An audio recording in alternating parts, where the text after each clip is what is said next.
In the care of Halimah, Halimah Sa'diyah arrived in Mecca with some women of her tribe in search of infants to nurse. In this episode, we will recount the fascinating events narrated by Halimah herself about how she came to care for the Prophet Muhammad. Ibn Ishaq, through Jaham bin Abi Jaham, relays the account of Abdullah bin Ja'far bin Abi Talib, who heard it directly from Halimah Sa'diyah. She narrates, "When news of multiple births in the noble families of Mecca reached the tribe of Banu Sa'id, a sub-tribe of Banu Hawazin, to which I belonged, the women of Banu Sa'id would rush to Mecca to nurse these infants for a fee. One such year, when several children were born in Mecca's distinguished families, 10 women, including myself, set out with our husbands and nursing infants. These were days of drought and famine, and we had nothing left. I was riding a frail white donkey, and we also had an emaciated camel that barely gave any milk. My child cried incessantly from hunger, and we couldn't sleep at night. I had no milk to feed him, and the camel couldn't provide anything either. We clung to hope for rain and prosperity. My donkey was so weak that it lagged behind, frustrating the entire caravan. Eventually, we reached Mecca, searching for infants to nurse.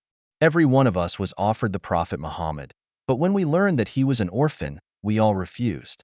We relied on the child's father for financial compensation, and we thought, what could an orphan's widow mother and his grandfather possibly give us for this reason?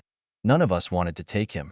By the time we were ready to leave, all the other women had found children to nurse, but I had not. I disliked returning empty-handed while my companions took babies home. I told my husband, I will take that orphan child. I cannot bear to go back without a child. My husband said, there is no harm in it. Perhaps Allah will bless us through him. That night was the most challenging. We had no food for ourselves or fodder for our animals, and my baby cried all night, unable to nurse. Exhausted and hungry, I stayed awake until morning. The next day, I went to take the orphan child. I also hoped that his mother might give us enough to sustain ourselves and our animals. When I met the child's mother, Amina, she greeted me warmly and handed over her baby. The fee she gave me was more than I expected. Moreover, the child, whom I had initially hesitated to take, was the most beautiful baby I had ever seen. When he was placed in my lap and nestled against me, I felt a peace and comfort that is hard to describe.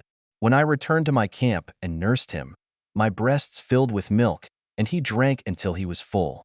My own son also nursed to his heart's content, and both of them slept peacefully, something that had not happened before.